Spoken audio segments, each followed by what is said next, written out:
Today's date is April the 18th, 1999.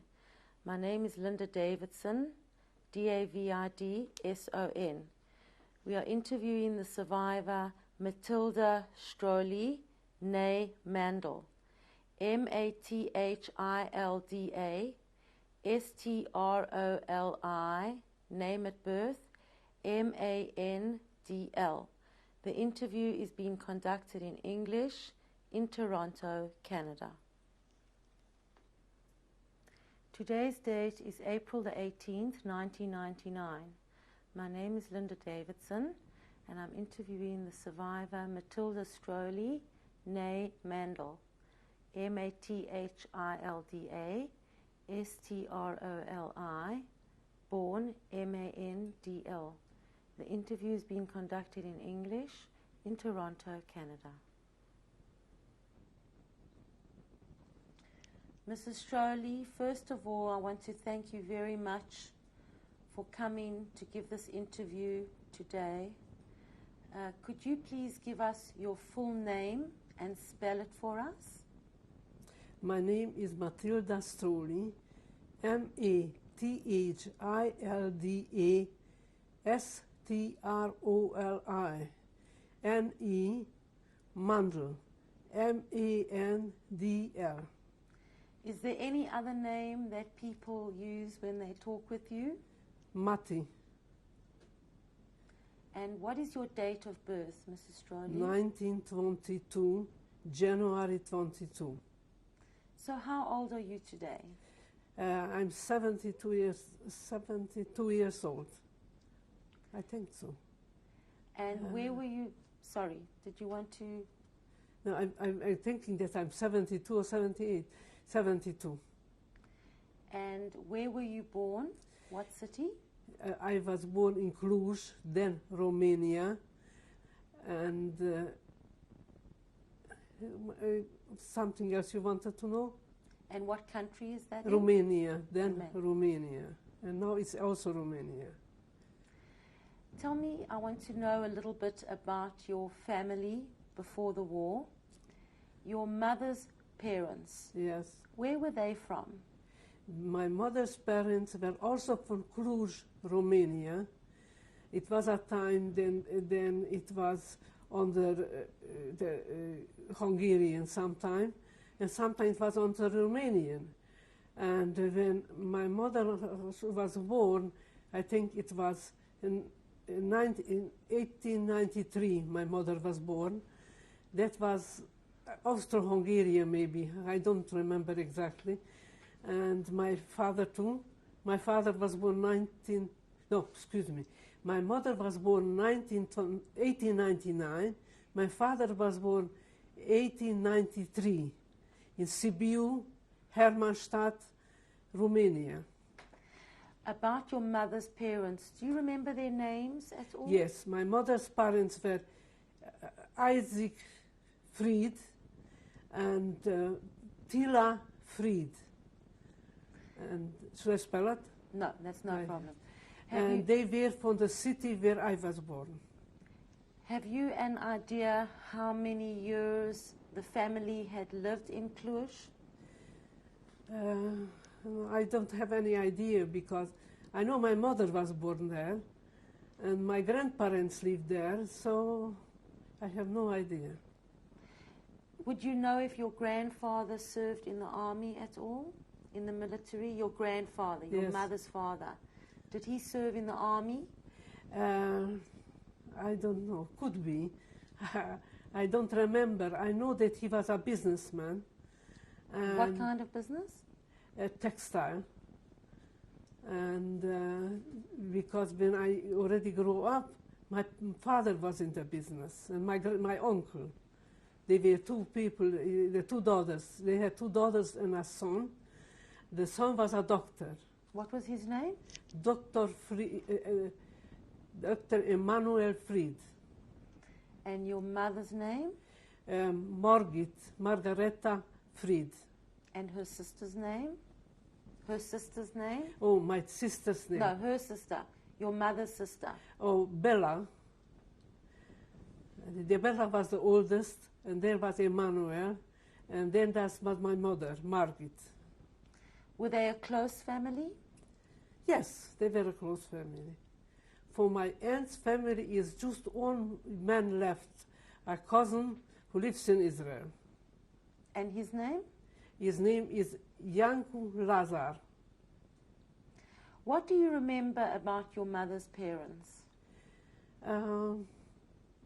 They were strictly Orthodox, maybe Hasidish. I don't remember exactly when I was as a child. And he was a very smart man. And when my uncle wanted to be a doctor, he was a doctor, that my grandfather asked him, why you don't want to be a businessman? Because I want to help people. And when I remember him in Cluj, he was a very strictly Orthodox man. He took a maid with him to take the doctor's bag, and he went to visit the patients. And he went then to the drugstore and himself ordered the medication, and they took it to because he wasn't driving and he was Shomer Shabbos. What language did they speak with one another? Your mother's family. Hungarian and Yiddish. Now your father's parents? My father's parents lived in Sibiu, Hermannstadt, Romania, and they had a business from grain, transporting grain in Anglo, in Big. And my father was 9 children. And his parents' names, do you remember His them? parents' name, Markus Mandl and Rachel Mandl. And what kind of people were your father's parents? Oh, they were Orthodox and Hasidish. They bring up the children very strictly Orthodox. And, some people were still alive because Romania didn't deport the Jews. And they were in a camp or something, but they weren't killed. You mentioned that your father's family were Hasidic. Did they belong to any particular rabbi sect, your father's My family? father, Allah Shalom, was Satmar and Siget. Satmar and Siget. But we lived in Cluj, and there was the Klosenberger Rebbe, and he was a Chusset from the Klosenberger Rebbe too. He davened in his shul. What was your father's name? Adolf Mandl. And what Avrum Mandl. You mentioned that he worked for your mother's family. You mentioned that your father worked for your mother's family. Yes, yes. I mean, he worked for himself, but when my grandfather retired, then the 2 son-in-laws got in. Did your father ever serve in the military, from what you know? Did your father serve in the army? No, my father was a dead. He had a bad foot. It was a little bit, his ends, how you call this, was a little bit bigger. He wore a special shoe. Did any of his brothers serve in the army, from what you can remember? My brother... Your father's brothers? My father's brothers, I don't know. I remember them as young men, but I don't remember them, they were soldiers or something. This was Romania. It was different than in Hungary. And what language did your father's family speak with one another? German and Yiddish, because it was a German city.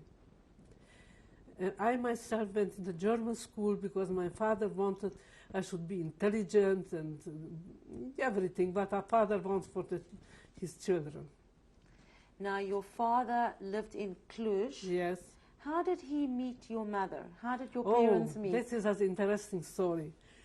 My mother was living in Cluj, and in this time it was old-fashioned to go and see the girl where, So he went and see the girl, my mother, and he went through a garden where they lived, and my mother combed his hair, the beautiful long hair, and he said, "Oh, such a beautiful hair." Then he remembered that she's going to cut her hair. So it's not interesting, but it's still interesting that he's going to remember her. So he went in and they talked. In this time, my father was a smoker, and he had, in this time, I don't know, did they get ready cigarettes, but he made his own cigarettes. And my mother, Al-Hashulam, helped him to turn it, you know, whatever in the special paper. And then my uncle, who was a doctor, come in, and he find him very childish. He was older than my mother, but he looked maybe childish. And he said, "You know, my child, you know, you better go back to your mother's to get some more mother milk." And everybody was upset.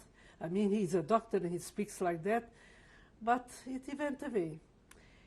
A couple of years later, my father went on a train, and he met another young man, and they started to talk. And he said he's going to see this girl, what my father saw. And then my father remembered how nice she was and everything. Doesn't matter what the brother said. She was a nice girl. And then he come again to my mother, and then it got from the shidduch. And where were they married? They were married in Cluj. Yes. I don't know who was the rabbi there who officiated, you know, because... But my father, Allah Shalom, was in Hungarian, it called like that. A pozsonyi rabbi képző végzett növendéke. That means that it was a school where you learn Jewish, you learn Hungarian, Romanian, I don't know, German, and there he finished like a rabbi. But he wasn't a rabbi. He finished, his learning was so high. This is Pressburg. Pozsony is Pressburg. And for many years I kept a piece of paper that was written on it that my mother, Margit Fried, and Adolf Mandl from the Pozsonyi Rabbi Képző végzett növendéke got engaged. When they took me to Auschwitz, we have to leave everything behind. I wasn't sorry for the pictures, but I was sorry for this piece of paper, because I was holding my father very high opinions, you know. Was your father active in the community? I think he was in the Klosenberger Schule, something. I know he collected money for the Talmud Torah, and because people wasn't too well up then, you know, so they had to pay for the rabbis who taught in the Heder, and so when they didn't have enough money, they collected. He went to shul. My husband remembered, because he was a bucher then, that he has two pushkas, and he went around, give for Talmud Torah, give for Talmud Torah. But he was a very serious man, my father, Al-Hushuman. You said a few moments ago that the community was not too well off. Yes, because some people had businesses and some people were workers. And so, you know, not everybody could pay the children in the cheder. So that the rabbi have to be paid, you know. Now, your family, what was their financial situation like? He was, like I said, my father, Al-Hushulam, was an accountant in the business. I think he had the accountancy, and I had my uncle who was serving the customers. It was a textile. And later, when I was bigger, my father took me in, I should help him. And I remember they taught me how to cut a piece of material, and how you hold the material. You know, I was a child still, you know. And do you know what kind of education your mother had? Yes, my mother had finished high school in a Catholic school, because in this time it was no Jewish school, and like my father, my grandfather wanted that his daughter should have a high school diploma. And this time that's the biggest. And because she was religious, she couldn't go to university. I mean, they wouldn't let her go. Do you know if she wanted to go?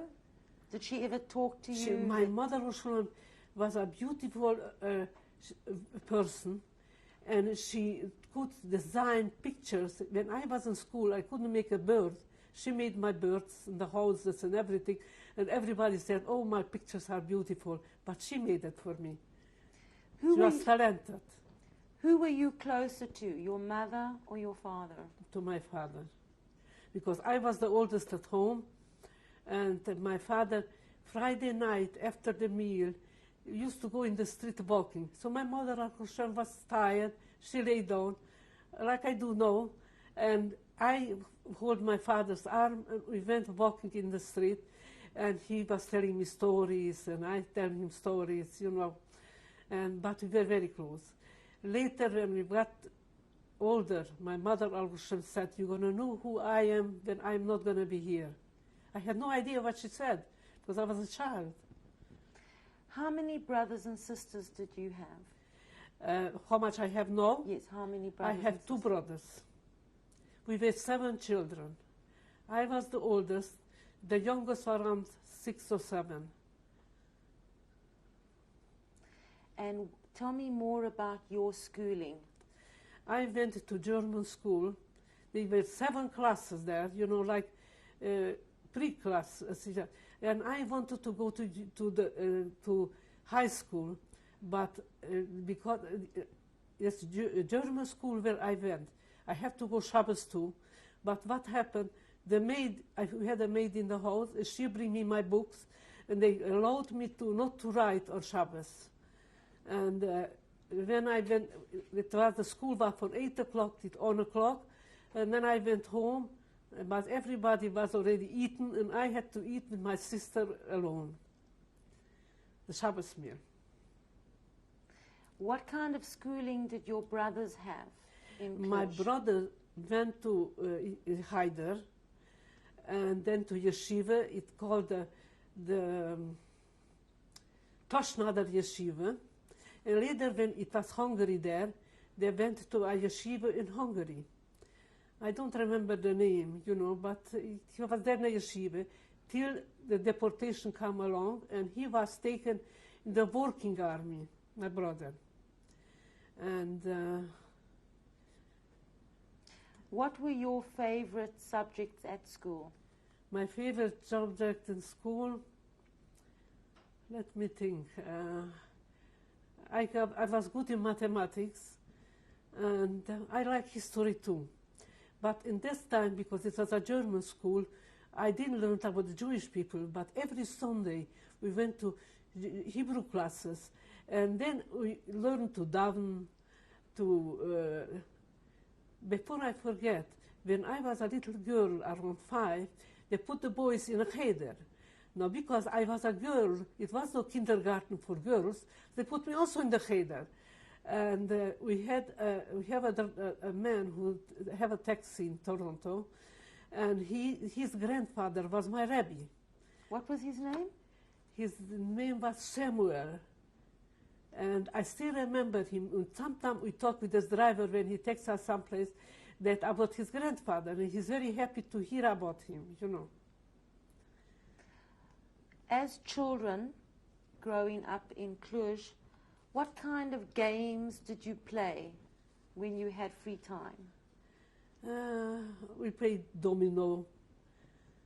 Did we play rummy? It could be that we play rummy too. And we play like girls play, ring around we play around, you know. And I don't remember so much, you know, about those things, you know. Which of your brothers and sisters were you closest to? Oh, you wouldn't believe we were 7 children.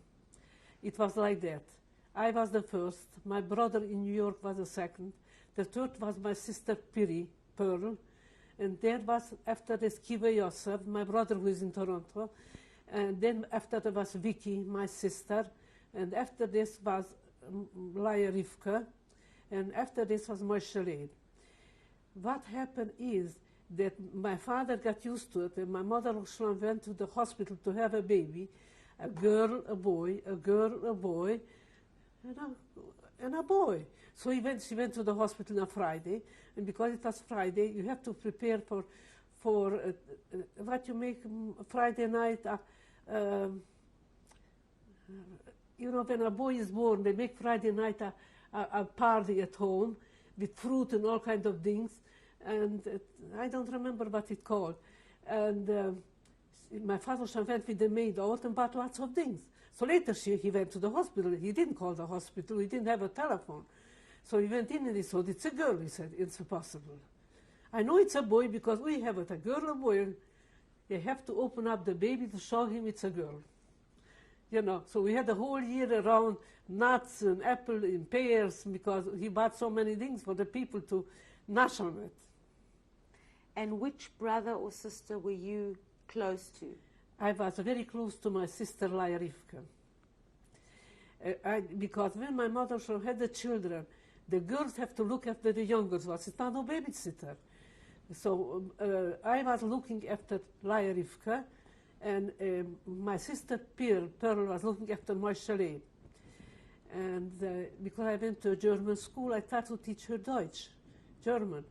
And I was in Auschwitz. Many times I heard that some German soldiers saw a little girl and they feel something and they put her away someplace so she should be alive. Many years I thought that this girl, my sister, Laia Rivka, gonna be alive. The area where you lived? Yes. Do you remember the address? Yes. David Ferenc Utca 7. The Strada Francis David 7, Cluj, Romania. Was this a Jewish area? Was there such a thing as a Jewish area? No, it wasn't. It was lots of Jews living there, but it wasn't exactly a Jewish area. My next door neighbor was a guy, and after this was a Jew, and opposite was some Jews and some. There were some religious, some were non-religious, but we were strictly religious. Did you play with the non-Jewish children? Did I play? I don't remember, because I had sisters and brothers. I had a friend who was with me in German school, but she lived far away, and we got together in school, we talked together, you know, but, you know, I went to shul on Shabbos, you know, and beside our shul wasn't a rabbi called Kalamaya Rabbi, and the Kalamaya Rabbi had a stiebel.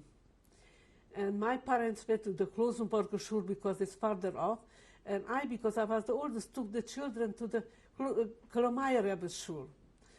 And there my uncle was sometimes saying the Kol Nidre, and he was davening very nice.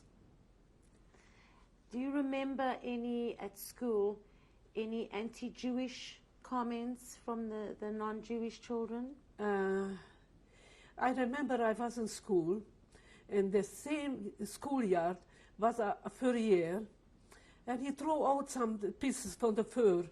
And because I and another girl was Jewish in this class, so they were all goyim, you know, most of them Germans and some Hungarians too, but most of them Germans. My friend went home one day, and one boy, it was boys and girls, one boy put a piece of fur on her back. It looks like you have something hanging over this. She had no idea. She went home, and then she arrived home, and the parents told her that she had something hanging. So she came next day to school. She cried very much. This boy who did it to her was the principal's son, and the father, who was the principal for the school, before us hit his son so hard that he should never do this again. During the war, I heard later, he was a big fascist, because he started already when he was a young boy and the father wasn't. What was their name? Their last Schneider. The principal's name was Paul Schneider. The son's name I can't remember.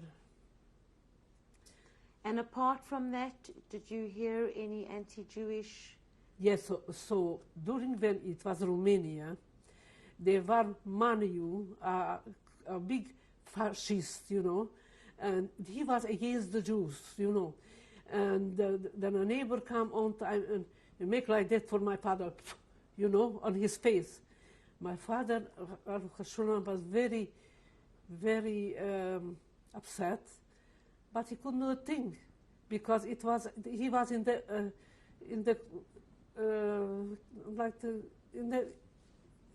inclusion. He was in the somebody, you know, and it wasn't. But they were against Jews. They were against Jews.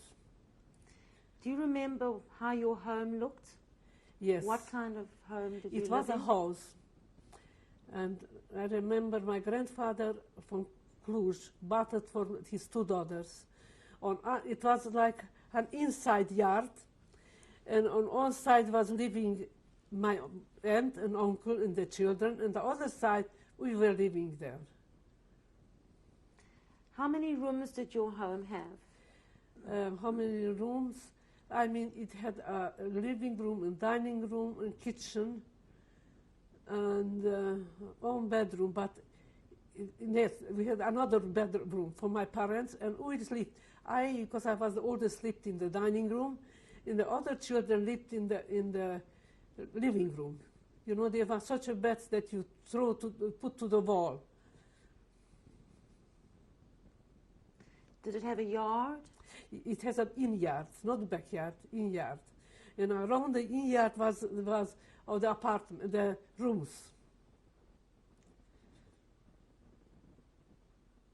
Are there any strong memories of your mother that you can tell us about from your childhood? Yes, she was a wonderful mother. She looked after us. She was never in business, but she was a wonderful mother, and I think she was a wonderful wife for my father. Should I speak further? And you mentioned that you came from a very religious Hasidic background. What was Shabbat like in your home? Shabbat was a beautiful experience. It starts Friday night. Friday night, it starts before the cooking and everything. My mother, she taught me to cook when I was still very young. And then Friday night, the table was set beautiful with challah and the candles. And my mother, Al-Khashulhan, benched the candles. And then we go and kissed her the hand. That was respect for the mother. And then we davened. And when my father come home from shul with the boys, then they sing Shalom Aleichem. And by us in Holocaust, it wasn't allowed the girls should sing by the table, just the boys. Later, when I was married, and I myself singing because I like to sing, you know. But my father Ashram was against that, you know. He didn't believe the girls should mix with the boys. He was very, very religious. And what kind of food would your mother serve on a Friday night? Friday night was fish and chicken soup and chicken in farvel, in Lokschenkugel, and fruit and cakes. And Shabbos lunchtime we had almost the same thing. We had fish, we had cholent, we had chicken. What is cholent? Cholent is beans with barley. Some people put in potatoes too, but we had it without potatoes. And that was hot on the oven. They should have something warm on Shabbos. And after this, we had again a cake and fruit. Which was your favorite Chag, holiday? My favorite holiday was Shavuot.